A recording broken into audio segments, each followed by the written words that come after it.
33, que nos diz: mas buscai primeiro o reino de Deus e a sua justiça, e todas essas coisas vos serão acrescentadas. Nós já temos falado algumas vezes dentro deste versículo, é um dos versículos mais conhecidos da Bíblia. E pensando nesse culto, orando, buscando o Senhor, Ele nos revelava algumas coisas que eu quero compartilhar com os irmãos na noite desse dia. E o tema do estudo nesta noite é o dever de se buscar primeiro o reino de Deus. O dever de se buscar primeiro o reino de Deus. E nós vimos que Jesus, aqui Ele nos aconselha, Ele nos orienta: buscar primeiro o reino de Deus e a sua justiça, e todas as coisas, em algumas traduções, e todas as demais coisas vos serão acrescentadas. Mas vamos, irmão, nesta noite esmiuçar esse versículo. Vamos entrar nele de uma maneira profunda e tirar, como eu sempre falo, o néctar, né? O principal, aquele néctar, né, do versículo. Assim como o beija-flor tira o néctar da flor, vamos tirar desse versículo. Aí ele diz: buscai primeiro o reino de Deus. Surge aqui, queridos irmãos, uma pergunta, uma indagação: o que é o reino? Buscar primeiro o reino de Deus. Vamos ver então, primeiro, vamos ver o que é o reino de Deus. O que consiste o reino de Deus. Depois buscaremos o que significa a sua justiça. Porque diz: buscar primeiro o reino de Deus e a sua justiça, e todas as coisas vos serão acrescentadas, ou as demais coisas vos serão acrescentadas. Então vamos ver primeiro o que é reino de Deus, e depois vamos ver o que é a sua justiça, ou em que consiste a sua justiça. Sobre o reino de Deus, lá em Romanos capítulo 14, versículo 17 diz: porque o reino de Deus não é comida nem bebida, mas justiça, paz e alegria no Espírito Santo. Então nós já vimos aqui, já temos aqui uma visão do reino de Deus. A Bíblia diz aqui que o reino de Deus não é comida nem bebida, mas justiça, paz e alegria no Espírito Santo. Glória a Deus. Então veja que o reino de Deus, ele consiste em 4 coisas. O reino de Deus, ele consiste em 4 coisas importantíssimas. Primeiro, o reino de Deus não é comida e nem bebida. O reino de Deus não é comida e nem bebida, mas de buscar primeiro o reino de Deus. Aí nós começamos a estudar o que é o reino. O reino de Deus, ele não é comida, ele não é bebida. Então os irmãos observem como há uma tendência muito grande no homem natural inverter totalmente a ordenança divina. Porque a ordenança divina para o homem, isso é só para os crentes, é para os homens em geral, para a humanidade. Porque a Bíblia, ela não foi escrita só para os crentes, ela não foi escrita só para o cristão. A Bíblia, ela foi escrita para toda a humanidade. A intenção de Deus com a sua palavra é alcançar toda a humanidade. Não é para um grupo privilegiado. Não, é para toda a humanidade. Então, os irmãos, vejam que o homem ele tem uma tendência natural de inverter. Ele diz aqui, olha, buscar primeiro o reino de Deus e a justiça, e as demais coisas serão acrescentadas. Aí vamos buscar saber o que é o reino de Deus. Depois vamos ver o que é a justiça de Deus. Aí vimos que é a justiça de Deus, ou seja, que o reino de Deus, ele consiste em 4 coisas. Primeiro, não é comida e nem bebida. Não é comida. E os irmãos observam que é justamente isso que mais buscamos. Há uma preocupação dioturnamente, irmão, em se buscar o pão físico, o pão que alimenta a carne, o pão que alimenta o físico. Uma certa ocasião, Jesus, logo após ele fazer o milagre, ou realizar o milagre dos pães, lá na Bíblia está escrito a multiplicação dos pães. Porém, eu não chamo aquele texto multiplicação dos pães, porque multiplicar significa de um fazer 2, 3, 4, 5, 6, mas não foi ali, isso não aconteceu ali. Não houve ali multiplicação de pão. O que aconteceu ali? Aconteceu um milagre. Porque a Bíblia diz que de 2 pães e 5 peixinhos comeu mais de 5.000 almas, fora homens e crianças, fora mulheres e crianças.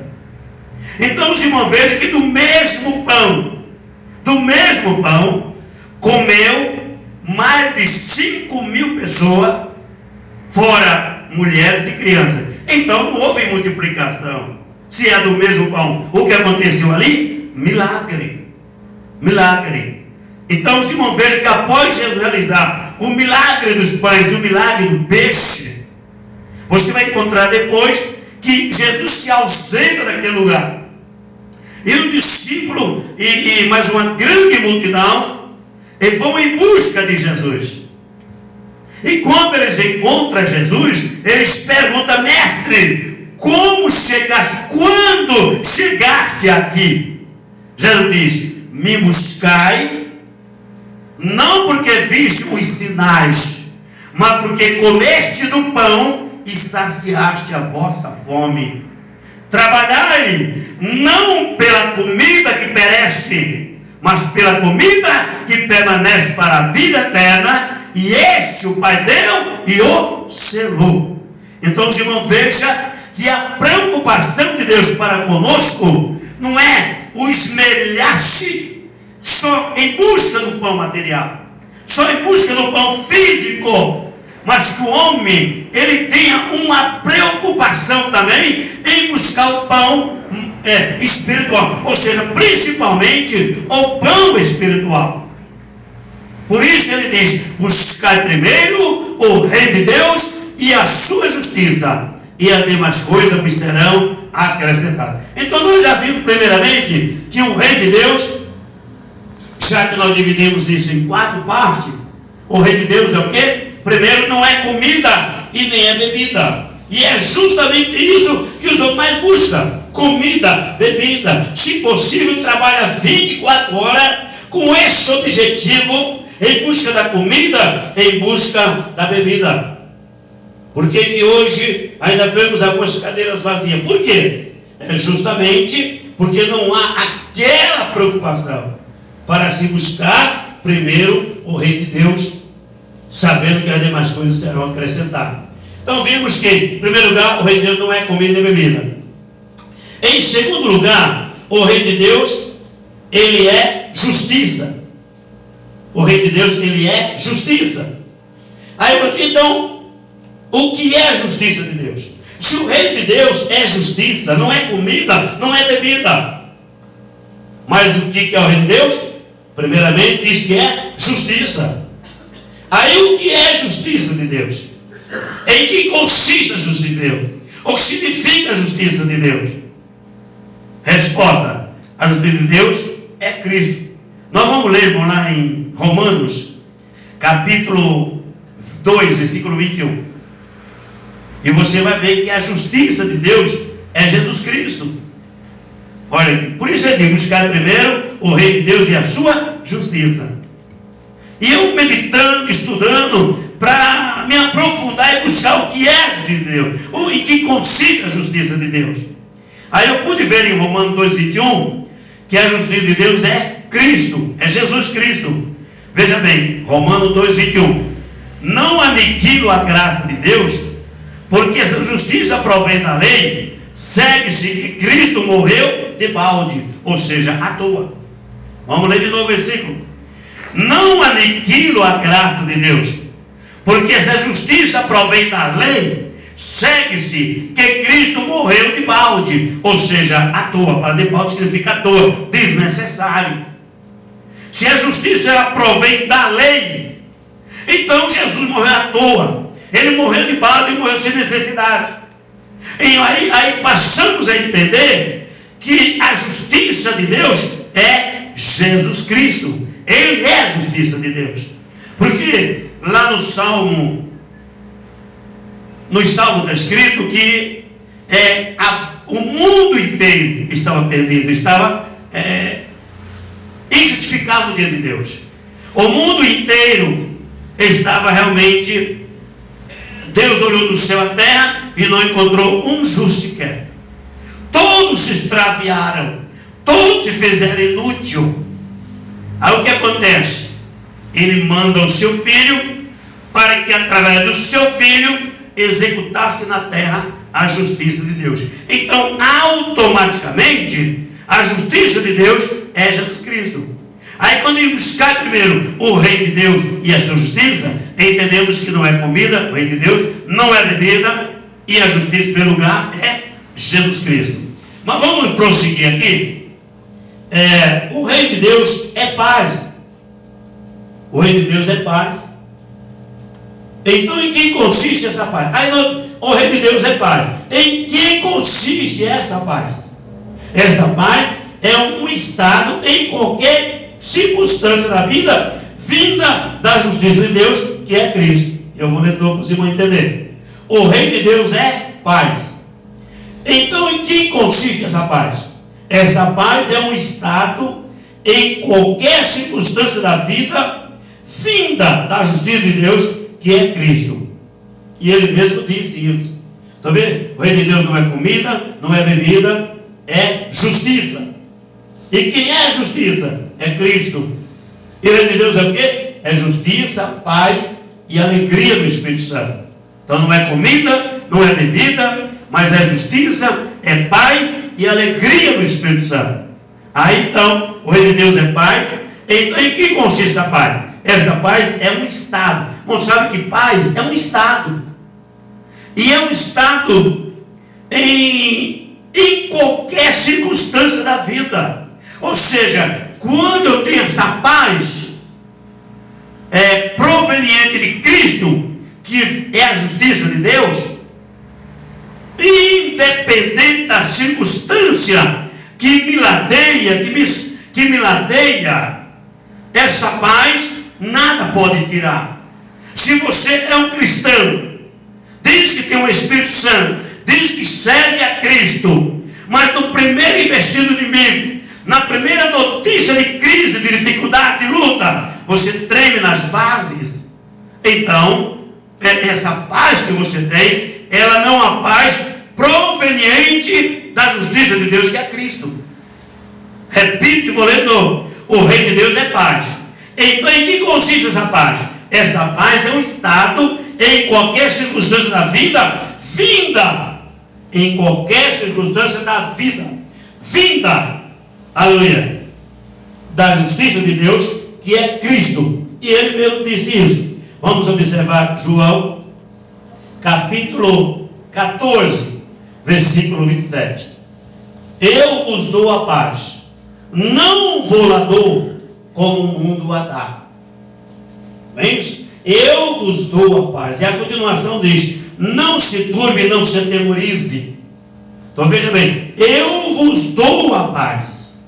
E quando o cristão, irmão, ele tem verdadeiramente esta paz, não tem nada que abale a sua vida, em sentido nenhum. Pode levantar os demônios, pode levantar os capetas, pode levantar o inferno, pode levantar quem quiser levantar, ele permanece em paz. Louvado seja o nome do Senhor.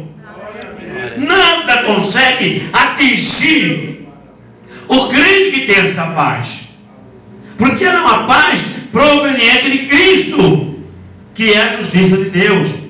Então, como eu já expliquei, então o que eu disse, pai, a paz é um estado em qualquer circunstância da vida. Quer dizer, não, muitas vezes nós temos muita paz, mas essa paz depende da circunstância, depende do momento, depende do que está acontecendo em nossas vidas. Aí nós temos essa paz. Mas quando a coisa muda, quando vem a luta, vem o problema, vem a dificuldade, vem os apertos, aí nós perdemos a estabilidade, nós perdemos a paz. Mas por quê? Essa paz, ela pode ser uma paz menos a paz que ela vem de Cristo. Ele diz: eu vos dou a paz, eu não vou lá dou como o mundo a dá. Então os irmãos observem que o mundo, ela também oferece paz. Não é só Cristo que tem paz para nos dar, porque o próprio Cristo disse: eu vos dou a paz, não vou lá dou como o mundo a dá. Então nós passamos a entender que o mundo também nos oferece uma certa paz, mas é uma paz momentânea, não é uma paz como um estado de permanência, independente do que venha acontecer. Paulo, escrevendo agora de pouco, antes de ministrar a palavra, eu pedi oração pela uma família que perdeu um ente querido, deixou a família toda abalada, 2 crianças abaladas, e é normal isso acontecer. Mas Paulo, escrevendo lá em 2 Tessalonicenses, ele disse: não quero, porém, irmão, que sejais ignorante acerca dos que dormem. Não é isso? Não sei, acerca dos que dormem, né? E porque o mesmo Senhor descerá do céu com laredo, com voz de arcanjo, e aquele texto todo que você conhece. Mas diz que muitos perdem a paz.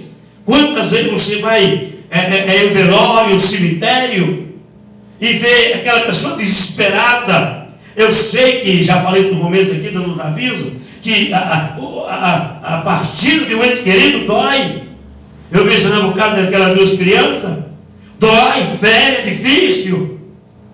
Mas quando o crente tem essa paz, nem mesmo a partida de um ente querido leva ele ao desespero, leva ele sim ao choro, leva ele ao sentimento, leva ele ao sentimento de perca. Porém não pode levar ele em hipótese nenhuma a um desespero, arrancar os cabelos da cabeça, a ficar desesperado. Por quê? Porque ele tem que ter aquela paz interior. Ele pode dizer, como disse Davi, quando ele perdeu seu filho. Davi disse quando o seu filho estava doente, ele jejuava, ele orava, ele buscava. Mas depois que seu filho morreu, o que ele fez? Ele se levantou, ele se ungiu, ele se comeu, ele se alimentou.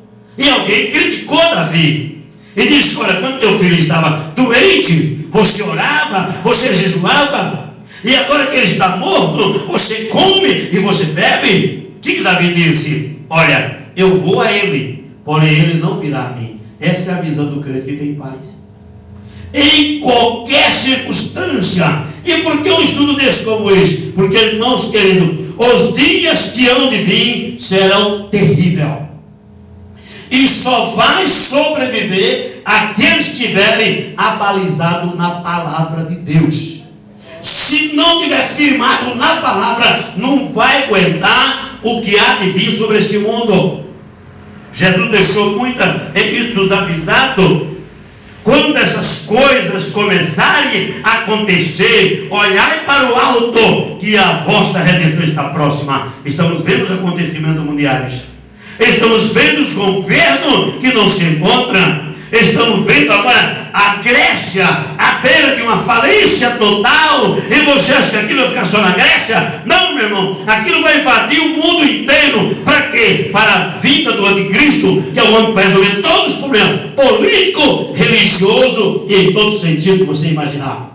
Mas é preciso que a crise venha, é preciso que o mundo seja atingido por uma grande crise. Isso que está na Grécia não vai ficar só na Grécia, não. O mundo será abalado por crise, o mundo será abalado por problema de ordem financeira, de ordem de toda natureza, e para isso virá o anticristo. Mas nessa hora a igreja não estará mais conosco, está na glória com o Senhor. Aleluia. Então, querido, essa paz, que é uma paz, é um estado, independente da circunstância que nos ladeia. Você vê crente com muita paz, mas quando a coisa está boa, quando a mesa está farta, a despensa está cheia, a conta no banco está maravilha, mas a coisa começa a correr o contrário, já se perde a paz, já começa as brigas, confusão, problema. Por quê? Porque não é uma paz que ela vem de Cristo, não é uma paz daquela que Cristo falou: eu vos dou a paz, não vou lá dou como o mundo a dá. Então veja que o mundo também tem paz para dar, mas essa paz que o mundo dá é uma paz momentânea, é uma paz de momento, mas a paz que Cristo nos dá, irmão, venha o que vier, nada abala. Ele diz, como disse o salmista: elevo meus olhos para os montes, de onde me virá o socorro? O meu socorro vem do Senhor que fez os céus e a terra. Não deixará vacilar o teu pé, aquele que te guarda não tosquenejará. Eis que não tosquenejará o guarda de Israel. O Senhor é que te guarda, o Senhor é a tua sombra à tua direita. O sol não te molestará de dia, e nem a lua de noite. Louvado seja o nome do Senhor. O Senhor é o que te guarda. Isso é para aquele que tem esta paz reinando no coração, vinda de Cristo. Então eu vos dou a paz, não vou lá dou como o mundo dá. João 14, 27. Porque o mundo oferece também uma paz aparente, uma paz passageira, uma paz momentânea. O reino de Deus é alegria no Espírito Santo. O reino de Deus é alegria no Espírito Santo. Mas em que consiste esta alegria? Veja que o reino de Deus não é comida, não é bebida, mas é justiça, paz e alegria do Espírito Santo. Mas em que consiste essa alegria? O reino de Deus é alegria no Espírito Santo. É bom que se diga aqui que essa alegria, ela está bem clara na Bíblia, que é uma alegria no Espírito Santo. No Espírito Santo. O que a Bíblia está querendo dizer? Que esta alegria é uma alegria cuja fonte dessa alegria é o Espírito Santo. Automaticamente só pode ter esta alegria aquele que tem entender o Espírito Santo. É uma alegria no Espírito Santo. Não é alegria do Espírito Santo, mas no Espírito Santo. Eu só posso ter esta alegria que faz parte do reino de Deus se eu tiver dentro de mim habitando o Espírito Santo. Se eu não tenho essa alegria. Aí, porque o mundo busca as drogas, as cocaína, os crack, a maconha, a cachaça, a bebida alcoólica e todo tipo de meios para ficar alegre, para se alegrar. Ele vai para um programa de humor na televisão e até certo ponto, não podemos negar, alcança uma certa alegria. Só que não é alegria no Espírito Santo. É uma alegria, provavelmente das coisas da terra. As coisas da terra passam, mas o Espírito Santo permanece. Então veja, o reino de Deus é alegria no Espírito Santo. E em que consiste esta alegria? É uma alegria produzida pelo Espírito Santo de Deus. Aleluia. Davi no Salmo 51, versículo 12, ele pede com lágrimas. Os irmãos observem, Salmo 51 e 12, Davi, ele pede esta alegria com lágrima, porque ele perdeu. Ele tinha perdido aquela alegria. Aí diz o Salmo 52: torna a dar-me a alegria da tua salvação, e sustém-me com o espírito voluntário. Duas coisas importantes aqui.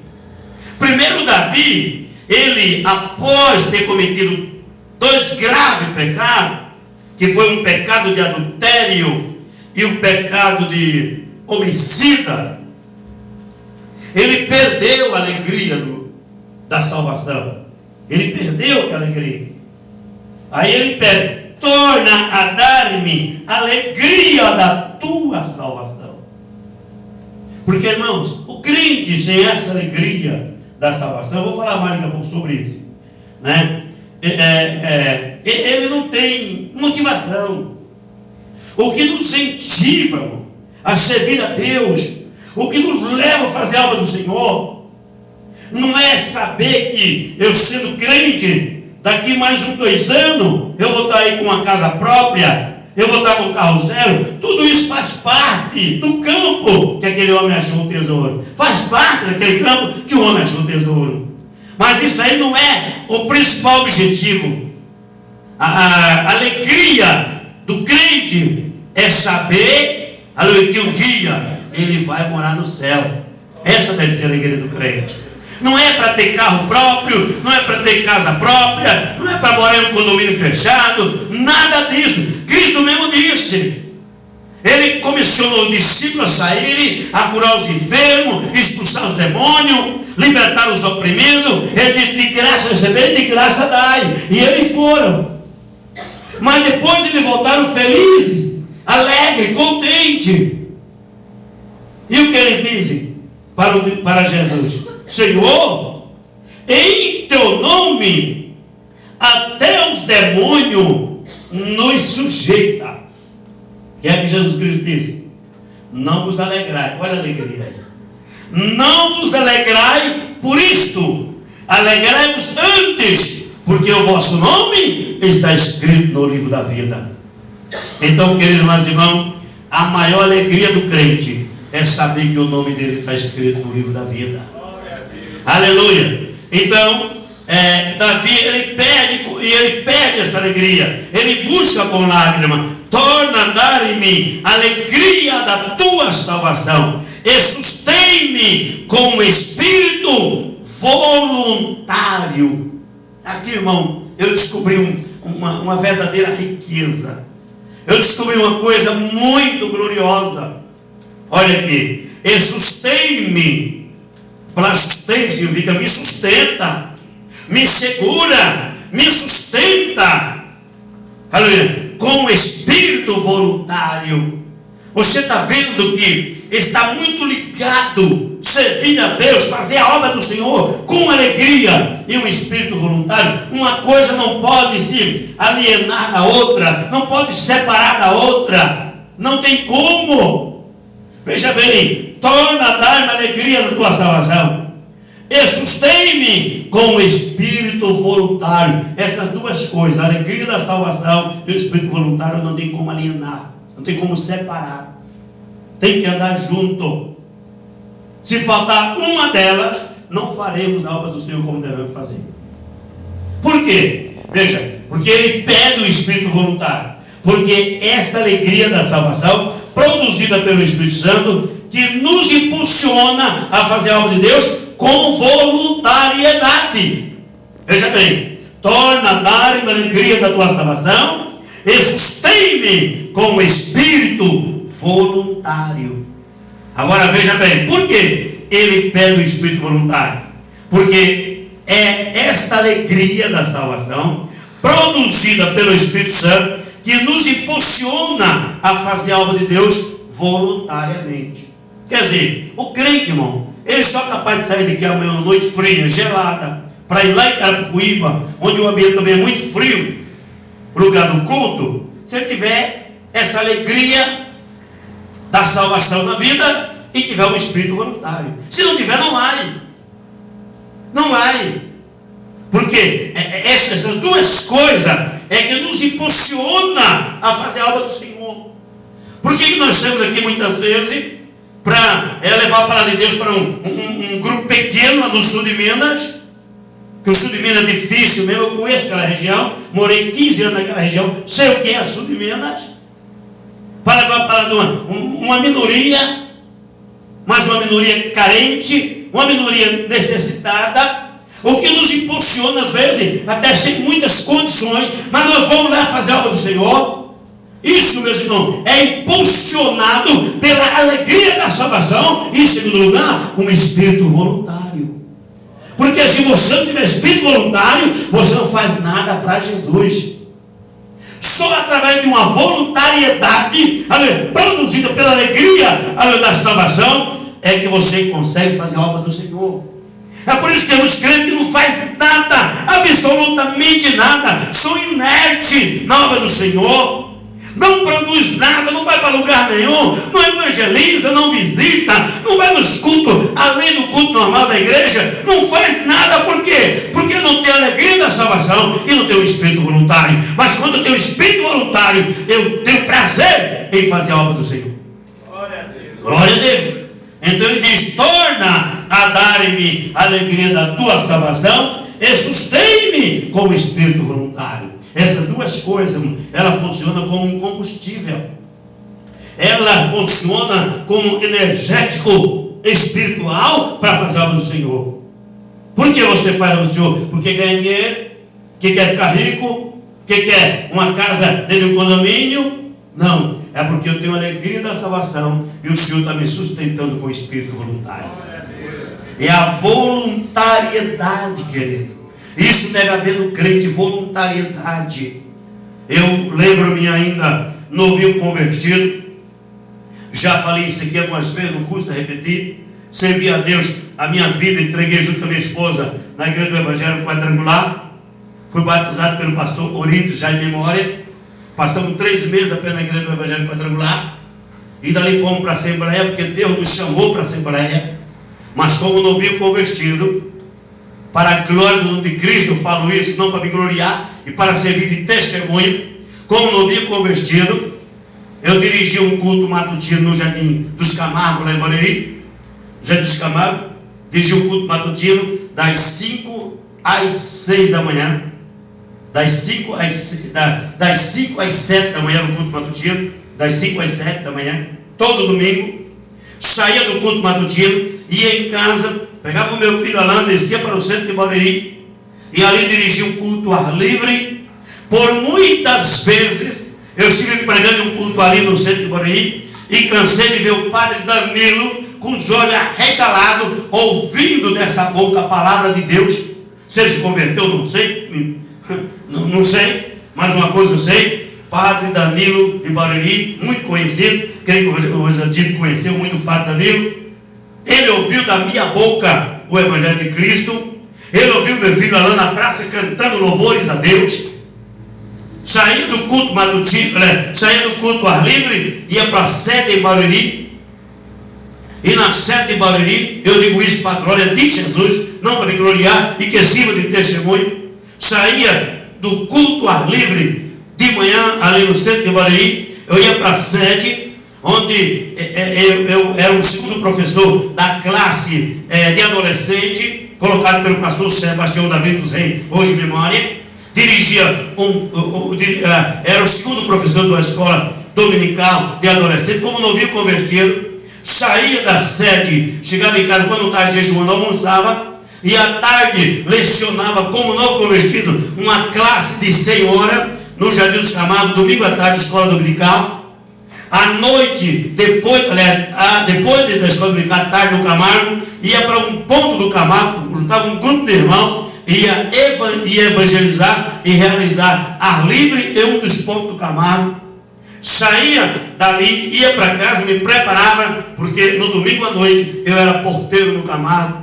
Segunda-feira, cooperava com o irmão Abrãozinho lá no Jardim Paraíso. Terça-feira estava no Camargo, quarta-feira Jardim Paraíso, quinta-feira no Camargo, sexta-feira na sede de Barueri, culto de ensino, sábado eu estava no Paraíso, domingo pela manhã, continua tudo novamente, culto matutino, culto ao ar livre, escola dominical de adolescente na sede, e escola dominical com as senhoras, à tarde, o amado, culto ao ar livre, e repetia todo domingo assim, sucessivamente. Tudo como novinho convertido.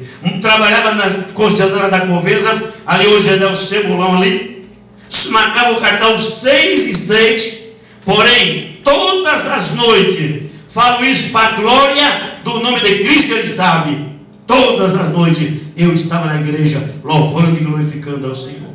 Agora o que faz isso, irmão? O que faz alguém fazer isso? É duas coisas: alegria da salvação e espírito voluntário. Se você não tiver espírito voluntário, você não faz a obra do Senhor. Não faz. Aí é um crente estático, parado, que não vai para lugar nenhum. Tem crente aqui que nunca foi no culto na casa da pastora Mendonça, que nunca foi para Coiba. Por quê? Não tem espírito voluntário. É aquela mesmice, aquele cultinho. O dele é o cultinho da igreja e pronto. É ali só e acabou. Meu irmão, que haja em nosso meio alegria da salvação e espírito voluntário. Louvado seja o nome do Senhor. Mas vamos partir para a conclusão. Aleluia. E a conclusão é simples: que possamos buscar primeiro o reino de Deus, que não é comida nem bebida, mas sim justiça, paz e alegria do Espírito Santo. E também buscar a sua justiça, que é Cristo, e as demais coisas serão acrescentadas. Então, voltando ao versículo chave para nós encerrar, e hoje, graças a Deus, terminamos um pouco mais cedo.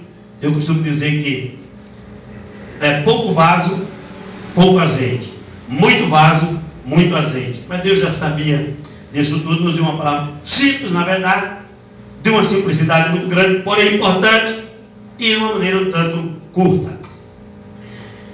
Voltamos ao texto-chave. Buscar Mateus 6,33. Mas buscar primeiro o reino de Deus e a sua justiça, e todas essas coisas vos serão acrescentadas.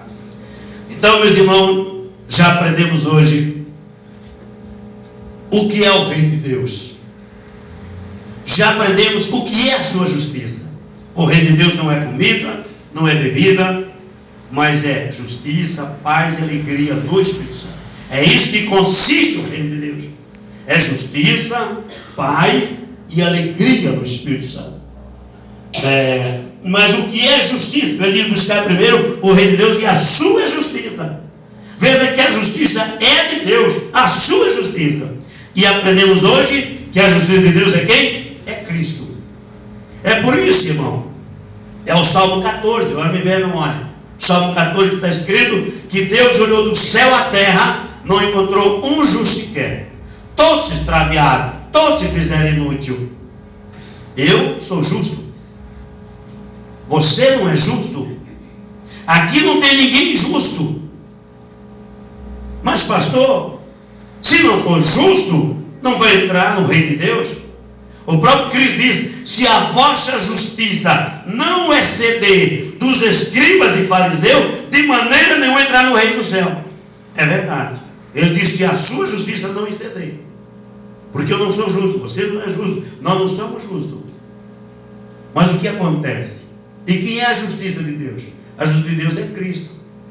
Então, quando eu aceito Jesus como aceitei, como você aceitou, e anda em obediência à sua palavra, quando Cristo olha para mim, Ele não vê minhas falhas, Ele não vê meus defeitos, Ele não vê as suas fraquezas, as suas falhas e a sua defeita.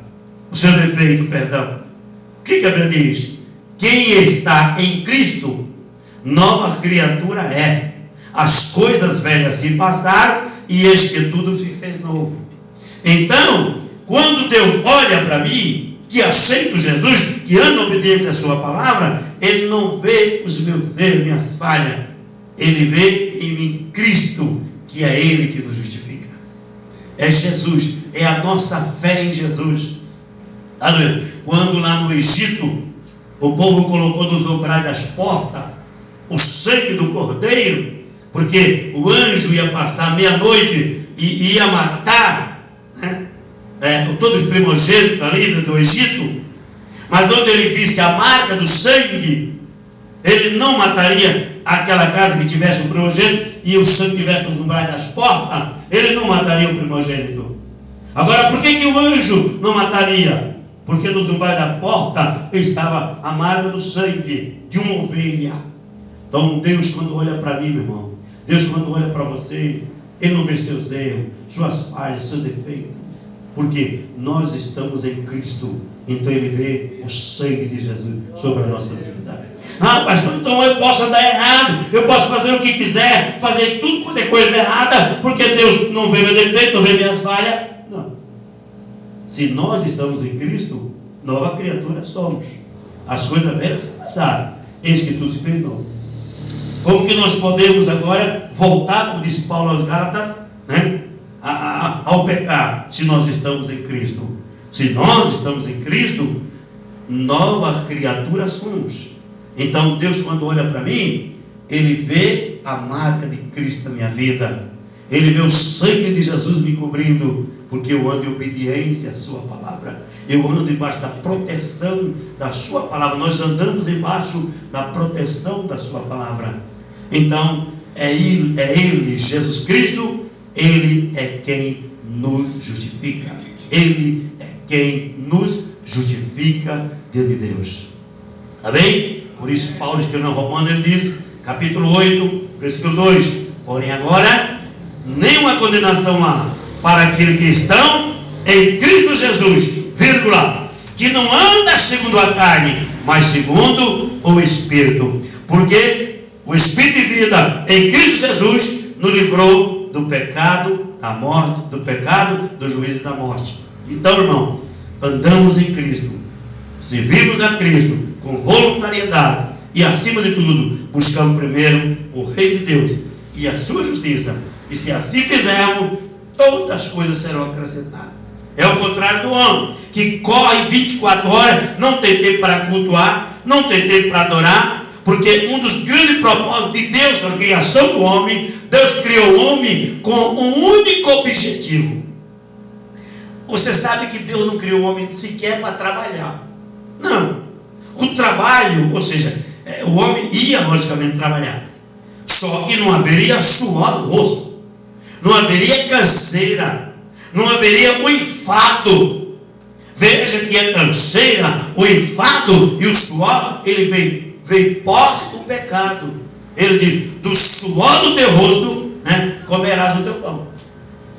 Do suor do teu rosto. Então veja que o propósito primordial que Deus criou o homem foi o único propósito de adorá-lo na beleza da sociedade. Deus queria que o homem fosse criado só para adorá-lo e render-lhe culto. O que você está fazendo aqui hoje é justamente para isso que Deus lhe criou, para cultuar Ele, para adorá-lo na beleza da sua santidade. Mas o homem se desvirtuou, saiu fora do propósito de Deus. Aí ele não busca o reino de Deus, ele não busca a justiça, ele corre desenfreadamente atrás do pão material, do pão físico. Se possível, trabalha 24 e ainda tem aquele dia, eu não tenho tempo de andar na igreja, eu vou fazer o quê? Aí você vai questionar, aí vai dizer, mas pastor, eu tenho que trabalhar. Eu sei que tem que trabalhar.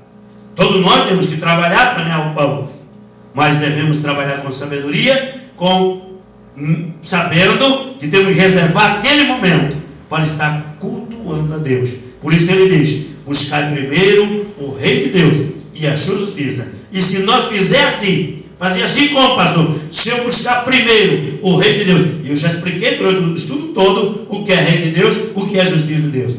Se buscar primeiro o reino de Deus e a sua justiça, o que vai acontecer? Todas as demais coisas vai ser acrescentada. Amém? Que Deus abençoe em nome de Jesus. Presta a Bíblia, louva do Senhor, e as palmas engrandecem nosso Deus.